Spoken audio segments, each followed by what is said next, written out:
14 नवंबर की बात है। गुजरात में सूरत के करीब एक डिस्ट्रिक्ट है वलसाड, और इसी वलसाड डिस्ट्रिक्ट के अंदर एक रेलवे स्टेशन है। इस रेलवे स्टेशन का नाम है उदवाड़ा। शाम का वक्त था, तारीख 14 नवंबर। एक सेकेंड ईयर की स्टूडेंट, 19 साल की एक लड़की, वो ट्यूशन ख़त्म करने के बाद अपने घर लौट रही थी। इत्तेफाक से जो ट्यूशन सेंटर था, वहाँ से उसका घर रेलवे ट्रैक को क्रॉस करना होता था और एक रेलवे फाटक को, और ये उदवाड़ा रेलवे स्टेशन के करीब ही उसका घर था, मुश्किल से 200 मीटर दूर। तो अक्सर वही रूट होता, वो ट्यूशन अपना कोचिंग सेंटर से निकलती, रेलवे ट्रैक क्रॉस करती और फिर रेलवे फाटक से गुजर कर अपने घर पहुंचती। लेकिन स्टेशन से 100 मीटर दूर का एक हिस्सा ऐसा था, एक चंक, जहाँ थोड़ा सन्नाटा होता, पेड़ वेड़ हुआ थे वहाँ पे। तो 14 नवंबर की शाम भी वो लड़की कोचिंग सेंटर से निकलती और अपने घर जा रही होती है, लेकिन वक्त हो गया, वो घर नहीं पहुंची। अब रूटीन था कि इतने वक्त तक घर आ जाती है, 5-10 मिनट, आधा घंटा, 1 घंटा ऊपर नीचे, लेकिन 2-3 घंटे हो गए, वो लड़की घर नहीं पहुंची। घर वालों को फिक्र हुई, पर घर वालों को ये भी पता था कि उसके घर से कोचिंग सेंटर का रूट क्या है, किस रूट से आती है और वो जाती है। तो पूरा घर अब घर से निकलता है और उस रूट को फॉलो करते हुए, जिस रूट से वो कोचिंग सेंटर से आती है और जाती है, अब उस पर एक एक लोग एक एक चीज़ को ढूंढते हुए, देखते हुए आगे बढ़ रहे हैं। जैसे ही वे इस उदवाड़ा रेलवे स्टेशन से 100 मीटर पहले पहुंचते हैं, रेलवे ट्रैक के किनारे एक सुनसान जगह पर उन्हें एक लड़की ज़मीन पर लेटी नजर आती है। पास जाकर देखते हैं तो उनकी अपनी बेटी थी। जिस तरीके से वो लाश, क्योंकि वो तब तक मर चुकी थी, ज़मीन पर थी, पहली नज़र में देखकर ये हो चुका था कि उसके साथ ज़बरदस्ती की गई है, क्योंकि कपड़े जिस्म पर नहीं थे और लड़की दम तोड़ चुकी थी। देखकर घर वाले बदहवास चीखने चिल्लाने लगे। तब तक आसपास में जो गुजर रहे थे लोग पहुँचे, रेलवे पुलिस फोर्स पहुँची। इसके बाद पुलिस को खबर दी गई, पुलिस मौके पर पहुँची। पुलिस ने आकर तफ्तीश करनी शुरू की। लाश के पास से उस लड़की के बैग मिले जिसमें किताबें थी, और साथ में वहीं करीब 2 और चीज़ें मिली, एक वाइट स्वेट शर्ट और एक बैकपैक जो पीठ पर बांधते हैं, पिट्ठू बैग भी जिसे कहते हैं। अब घर वालों ने बताया कि ना ये वाइट स्वेट शर्ट उस लड़की का है और ना ही ये बैग। अब पुलिस वालों ने उस बैग को खोलना शुरू किया। जब खोला तो उसके अंदर 3 जर्सी, 2 हाफ पैंट और एक मोबाइल का चार्जर मिला। इन कपड़ों को देखकर और इस बैग को देखकर ये अंदाज़ा लगाना बड़ा आसान हो गया कि जिसका भी बैग है या जो भी ये कातिल और रेपिस्ट है, वो शहर का नहीं है, कहीं बाहर का है, क्योंकि वो ट्रैवल कर रहा है और ट्रेन से आया है और ट्रेन से ही शायद निकला। अब इसी के फ़ौरन बाद पुलिस उसी उदवाड़ा पुलिस स्टेशन की तरफ एक टीम भगाती है कि वहाँ CCTV कैमरा देखो, वहाँ दिख जाएगा। लेकिन पहला धक्का तब लगता है जब पता चलता है कि उस उदवाड़ा रेलवे स्टेशन पर एक भी CCTV कैमरा लगा ही नहीं है। अब पुलिस को बड़ी मायूसी होती है, लेकिन उस बैग और कपड़ों को देखकर ये साफ लग रहा था कि वो एक मुसाफिर है जो सफ़र पर निकला है। अब CCTV कैमरा है नहीं, पुलिस क्या करे, इधर लाश को उठाकर पोस्टमार्टम के लिए भेज दिया जाता है सूरत के डिस्ट्रिक्ट अस्पताल में। वहाँ से रिपोर्ट आती है, पता चलता है कि मौत से पहले या कत्ल से पहले उसके साथ ज़बरदस्ती की गई थी। अब पुलिस इधर कातिल की तलाश में, CCTV कैमरा है नहीं, एक बैकपैक और एक स्वेट शर्ट, उसके ज़रिए अब कातिल तक पहुँचना है, काम इतना आसान नहीं। तभी पुलिस ने तय किया कि चलो इस स्टेशन पर CCTV कैमरा नहीं है, इसके आगे पीछे के स्टेशन को खंगालते हैं। आनन फानन में कई पुलिस की टीम लगाई गई। ये हुआ कि उस उदवाड़ा पुलिस जो रेलवे स्टेशन है, इससे पहले का स्टेशन, इसके आगे के स्टेशन पर जाओ, कहीं तो CCTV कैमरा दिखेगा। कोशिश रंग लाई। उदवाड़ा रेलवे स्टेशन से एक स्टेशन पहले उस स्टेशन पर CCTV कैमरा लगा हुआ था। जब उस कैमरे को चेक किया गया और टाइमिंग देखी गई तो एक शख्स कैमरे में नजर आया। अब वो शख्स, उसका चेहरा तो पुलिस को मालूम नहीं, लेकिन उस तस्वीर को देखकर पुलिस इसलिए चौंकी कि उसने सेम वही वाइट स्वेट शर्ट पहन रखी थी और उसके पीठ पर वही बैकपैक था, ब्लैक रंग का, काले रंग का। अब स्टेशन की दूरी एक स्टेशन पहले और एक स्टेशन बाद, और वो उसने वही शर्ट पहन रखी है, वही बैग उसके कंधे पर है, तो बड़ा आसान हो गया ये पता करना कि यही वो शख्स है, क्योंकि वही चीज़ पहने हुआ है जो बरामद हुई, जो मौके से मिली। अब पुलिस CCTV जो कैमरा है, वो कैमरा भी मैं आपको दिखाऊंगा, जो आप देखेंगे उसमें वो थोड़ा सा लंगड़ा कर चल रहा है, उसका शायद बायां पैर ठीक नहीं है। अब ये तस्वीर आई, पुलिस की जान में जान आई। पुलिस ने कहा कि अब इसको ढूंढते हैं। अब ढूंढना शुरू किया गया, बाकी स्टेशन को, रेलवे पुलिस को खबर दी गई है। गुजरात पुलिस ने जो है 10 टीमें बनाई और उसने कहा कि यहाँ से लेकर हर रूट पे स्टेशन जितने पड़ते हैं जाओ, ताकि पता चले कहाँ उतरा कहाँ चढ़ा। ये ज़रा कोशिश चल रही है, दिन बीतते जा रहे हैं। लास्ट में पता चला कि उसको वापी स्टेशन पर देखा गया। वापी स्टेशन पर फिर उसको दिखा कि वो एक मुंबई बांद्रा जाने वाली ट्रेन में बोर्ड हो रहा है। तो अब उससे ये हुआ कि ये मुंबई बांद्रा की तरफ गया है। अब पुलिस की टीम मुंबई बांद्रा पहुंची, लेकिन ये सारी तस्वीरें तब देखी जा रही हैं जब ऑलरेडी वक्त निकल चुका है। तो इसलिए ये कि चलती ट्रेन में पहुँच कर पकड़ लें, ये मुमकिन था नहीं, लेकिन उसका लोकेशन पता चल रहा था। तो अब वो वलसाड के उदवाड़ा से वापी, वापी से बांद्रा, मुंबई पहुँच गया। ये सीसीटीवी कैमरे में कैद, लेकिन इसके आगे फिर वो गायब। अब ना कोई सीसीटीवी कैमरा, ना वो कातिल उसके किसी कैमरे में कैद। अब क्या किया जाए? ये पहला मामला होगा जिसमें एक दिव्यांग सीरियल किलर है। इधर गुजरात पुलिस ने अब दूसरी कोशिश की कि किसी और तरीके से उसके बारे में और जानकारी जुटाएं। सबसे पहले गुजरात की जितनी भी अलग अलग जेलें हैं, उन सारे जेलों में इस सीसीटीवी कैमरे का जो ग्रैब उसका चेहरा था, उसको तस्वीर उसकी प्रिंट आउट निकाली और गुजरात के हर जेल के डेटाबेस से ये पता किया कि क्या इस शक्ल का कोई कैदी हाल में जेल में था, जेल से रिहा हुआ, कोई रिकॉर्ड। लेकिन अफसोस कि पूरे गुजरात की जेल से उसकी तस्वीर मैच नहीं हुई। अब यहाँ भी नाकामी, हाथ खाली, दिन बीत रहे हैं। तब पुलिस ने फिर नेशनल डेटाबेस देश भर की अलग अलग स्टेट्स की जेलों के निकालने का फैसला किया।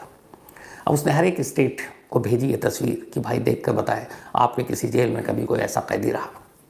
अलग अलग स्टेट होते होते हर तरफ से नाकामी मिल रही, लेकिन तभी एक कामयाबी मिली।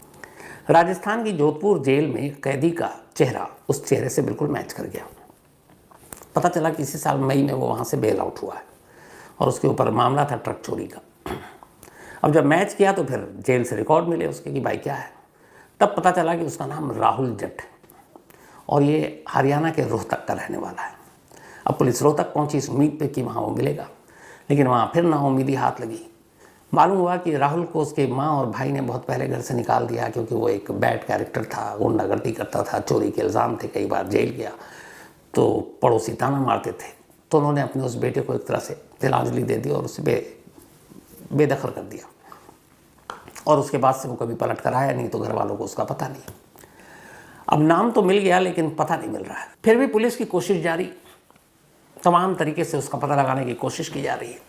तमाम मुखबिरों का जाल फैला दिया गया है। और उधर मुंबई के उस बांद्रा पर भी नज़र है जहाँ आखिरी बार वो कैमरे में कैद हुआ था। वक्त बीतता जा रहा है, 10 दिन बीत गए। 14 नवंबर को उस लड़की की लाश मिली थी। अब 24 नवंबर की तारीख आ गई। अचानक वलसाड के पुलिस चीफ अपने दफ्तर में थे, तभी एक फ़ोन की घंटी बजी।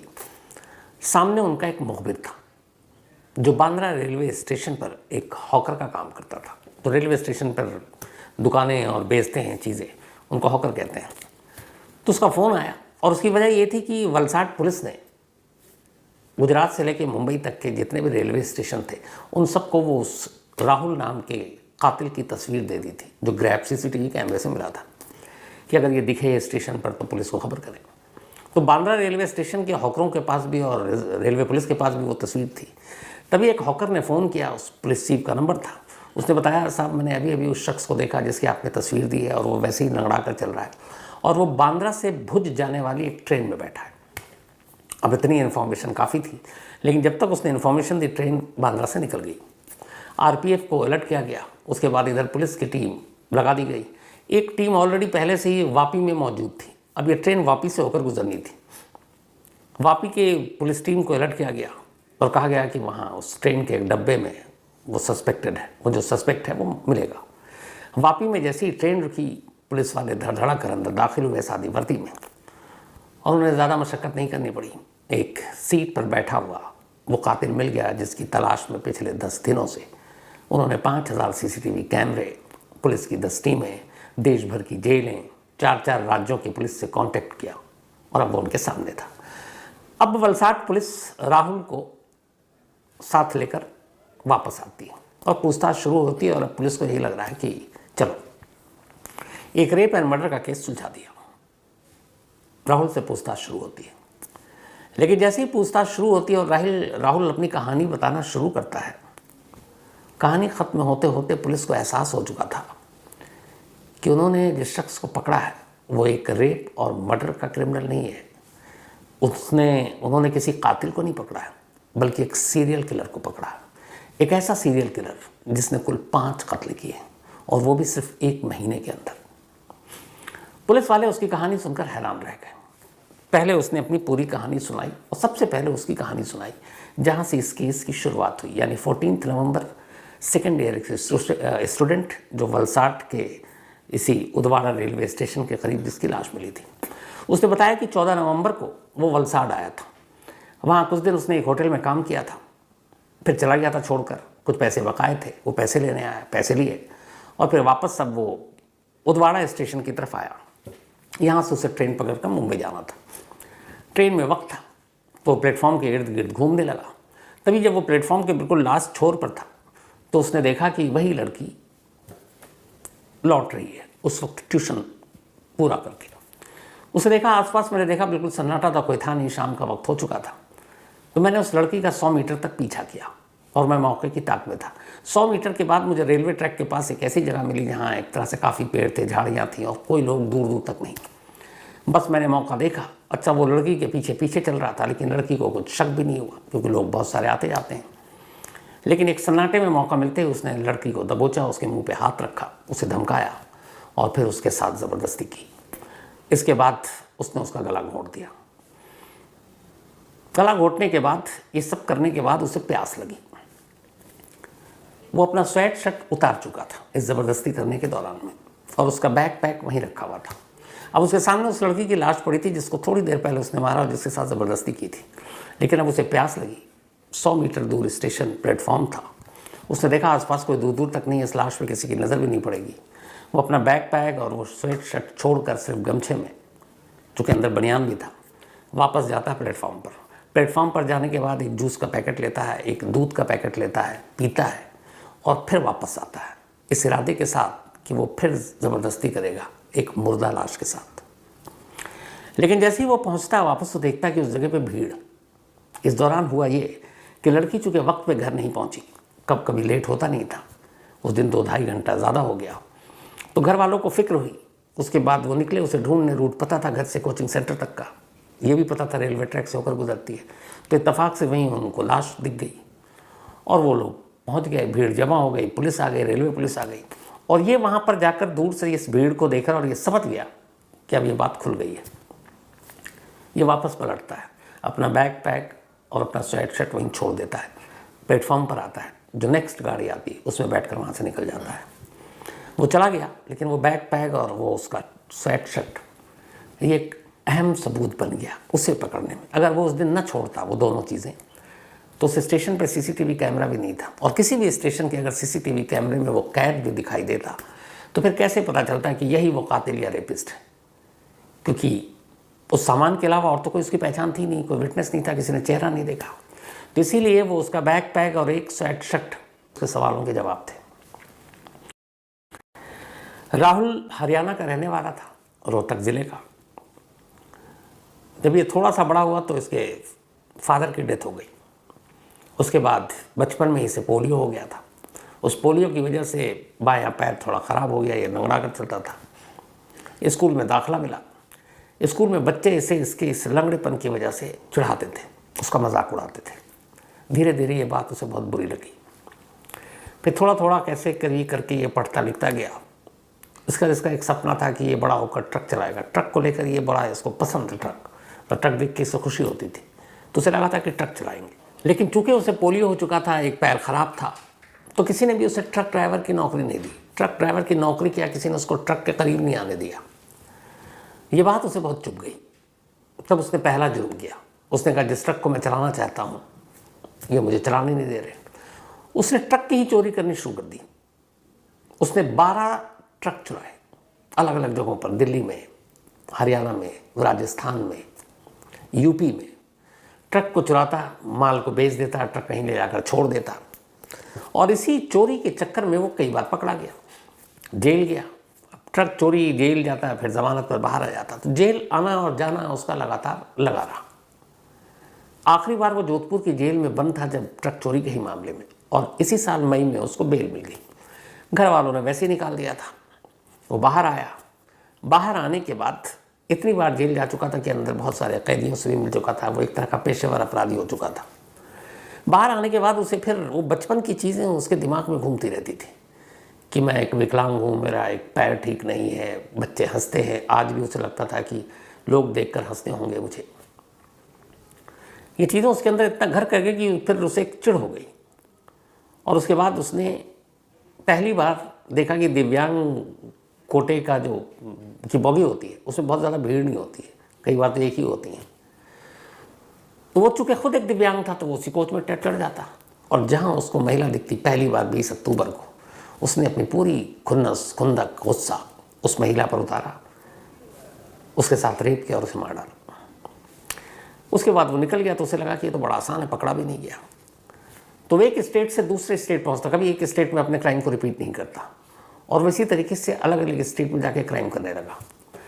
14 नवंबर को जब उसने वलसाड गुजरात में ये किया, यह पहला इंसिडेंट था जो उसने रेलवे की बॉगी के बाहर रेलवे ट्रैक के किनारे किया था, और इसी वजह से वो पकड़ा भी गया, क्योंकि अगर उसका बैग और वो स्वेट शर्ट ना होता तो शायद पकड़ा भी नहीं जाता। 4 कत्ल और रेप उसने ट्रेन की डॉबी में, जो रिजर्व बॉगी थी हैंडीकैप के लिए, उसके अंदर किया। कभी किसी को शक नहीं हुआ, अलग अलग पुलिस अलग अलग तरीके से मामले की जांच करती रही, लेकिन पहली बार ट्रेन के बाहर निकला और उसने ये क्राइम किया और उसके बाद वो पकड़ा गया। तो अभी 24 नवंबर को वो पकड़ा गया। अब पुलिस उससे पूछताछ कर रही है, और असल में अब भी पुलिस ये जानने की कोशिश कर रही है कि ये खुद दिव्यांग शख्स अपनी जैसी महिलाओं को, वो भी भारतीय ट्रेन में, चलती ट्रेन के अंदर, उनका रेप और मर्डर क्यों कर रहा था। शायद अब भी इस सवाल का सही जवाब पुलिस को नहीं मिला। उम्मीद ये है कि अभी उसकी पुलिस कस्टडी मिली हुई है, तो पुलिस कस्टडी खत्म होते होते इन सवालों के जवाब सामने आ जाए। लेकिन ये अपने आप में हैरान करने वाली बात है कि चलती ट्रेन में भी महिलाएं महफूज या सुरक्षित नहीं हैं, क्योंकि 4 कत्ल हो गए। अगर ये वलसाड वाला कत्ल ना होता तो पता नहीं ये सीरियल किलर और कितनों को अपना शिकार बना लेता। लेकिन शुक्र है वक्त रहते ये पकड़ा गया। थी आज की कहानी।